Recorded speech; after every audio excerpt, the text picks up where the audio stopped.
Welcome everybody. Oh, I was really grooving there. Welcome everybody to Chump Change, the show after the show where we talk about the true stories that you didn't get to hear because they were hidden behind lies, or just stories we did hear that we want a little more information on. So thank you for joining. Thank you for being a first member. Really appreciate that.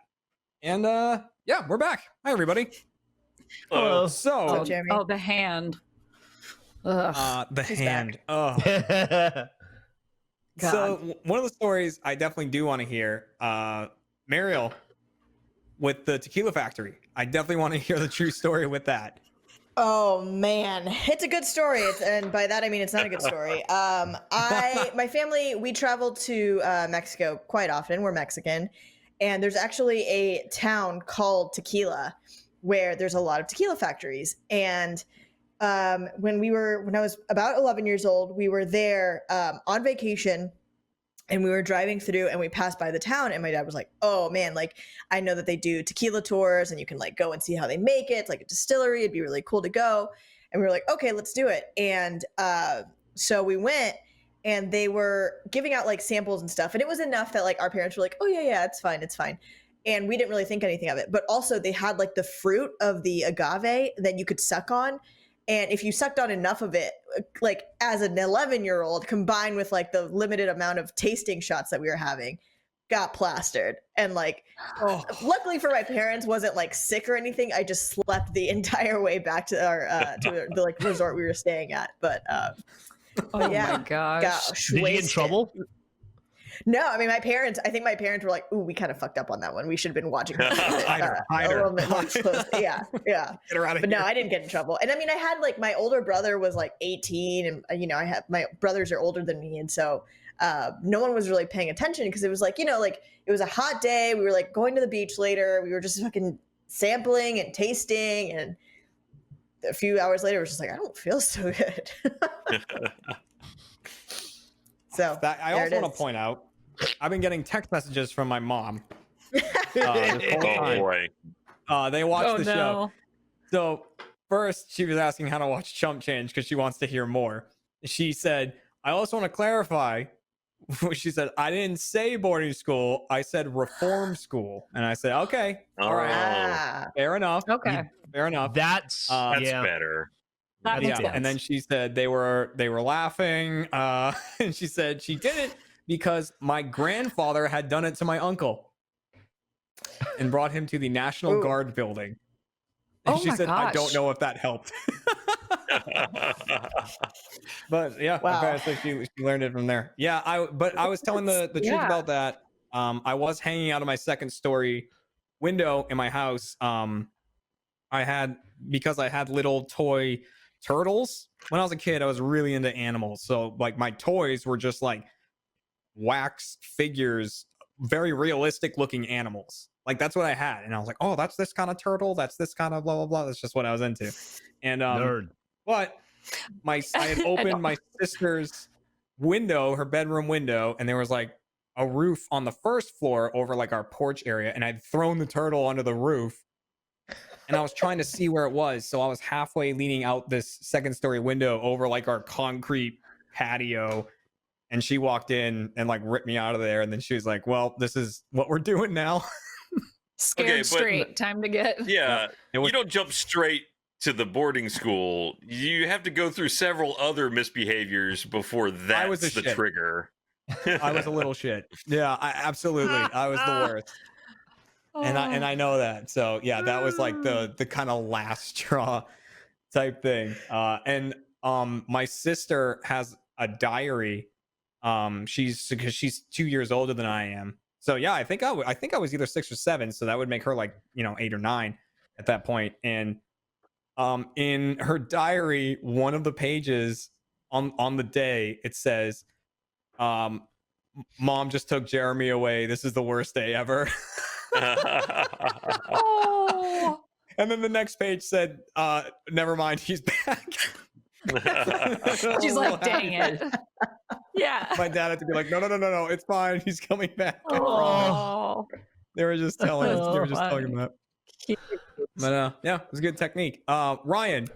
So Ryan sent a thing at the beginning of this where he was like, because he saw the stories and he's like, I don't know if I'm gonna be able to convince people because this was the second time.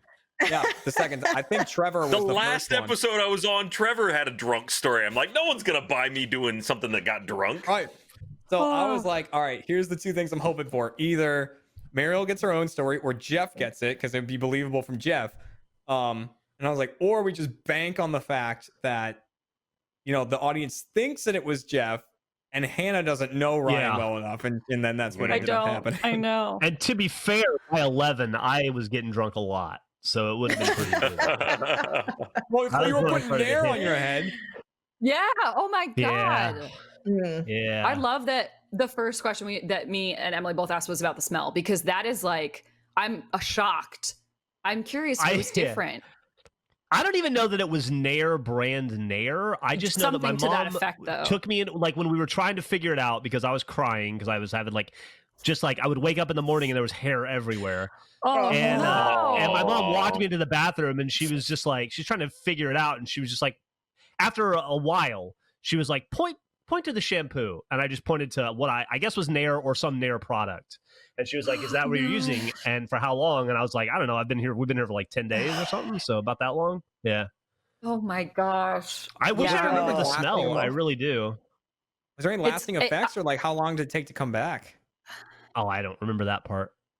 Because it basically burns your hair off, right? Yeah, like doesn't it just basically burn your hair right off? I just lost a lot of hair, and then I remember just being really self-conscious. But I was, a kid, and it was at summer. Could have ended up like this. I think not careful. Yeah, I'm working on it. I'm working on it. It's a slippery slope, man. Oh my gosh, that blows my mind. I didn't look like, I don't look like Jeremy right now or anything. Was it just patchy? Was it just like lots of patches? It was just lots of hair. It wasn't like clumps. It was just like kind of even. But my hair got, And I just remember my mom being horrified and thinking that maybe I had some sort of life-threatening disease, but I did not. Yeah, you're sick. Well, I did. It was. It has been life-threatening. The disease of stupidity, which I've been suffering through for almost 45 years. You put something on your lips, right? Thinking it was chapstick. Didn't you do that? Dude, I put astringent on my lips recently. When I thought it was chapstick, I scrubbed it on and made my lips bleed. Yeah, and then I did it again 2 weeks later. Did the exact was same it in a tube or what? Yeah, it was in a tube. This was a little while ago, back when I was at the condo. So I was, it was when I was like going through the separation and stuff, and I was a little distracted, and I was not probably in my clearest of heads. And we'd been traveling a ton, and I just remember being exhausted and having really chapped lips. And I just went to grab a little tube of like lip balm that's like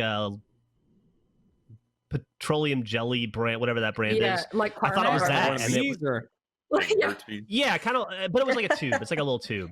And I just squirted some on my hand and went, and then I looked because it hurt, and there was just blood on my fingers. And I went, oh shit, don't do that again. So then I did it less than a month later. And I went, also, is that how you normally put on chapstick? You just scrub it on your lips? I just put some on my hand and went like that. I don't know. All right. I was tired. I think I had just gotten off a plane or something. I was pretty beat. Yeah, but then you did it again 2 weeks later. Yeah. And I'll probably do it. And if I have access to that shit, I'll probably. It will happen again. It's going on my list. It will happen again. I can't. All right, and finally, before we go, I do want to hear a quick recap from Ryan. I didn't even realize it was an animated adventure, but your whole drug dealer story here. Yeah, I forgot it was an animated adventure too until the chat reminded me. No, I was just I was a kid and I was hanging out. We stayed over at a friend's house that night. We were prone to taking long walks early in hours in the morning. And I can't remember. We just had been walking around a lot, and we sat down in a parking lot just on the ground. And some guy just came up and was like, "Hey, you want to buy some weed?" I'm like, no, thanks, man, appreciate it. And so he starts to walk away. Then he kind of turns around, looks at us. He comes back up. He's like, "You guys need some money?" Like, No, all right. Appreciate it. It was very kind of him, actually. It's almost a heartwarming story of a drug dealer who Ryan, really had a heart of gold. Trying to give you money out of the goodness of his heart. He wanted a blowjob or something. I mean, maybe. He was trying to give him a job. Oh, I would have been good for the hustle. Oh, or there you go. Yeah, you can get a bag, man. Yeah, he goes, you want some money? Well, I know how you can make it. You know, work this corner for me. Oh gosh. But so there you go, everybody. Those are the true stories and extra details behind the lies that you heard today. I want to thank again all the deceivers. I want to thank the contestants for showing up. It was a fun start to the season, and there will be plenty more to come from a lot of bizarre people. In this setup, we can have a lot of guests on, so it's gonna be fun. All right, see you next week, everybody. Awesome. Have a good one. Bye. Bye.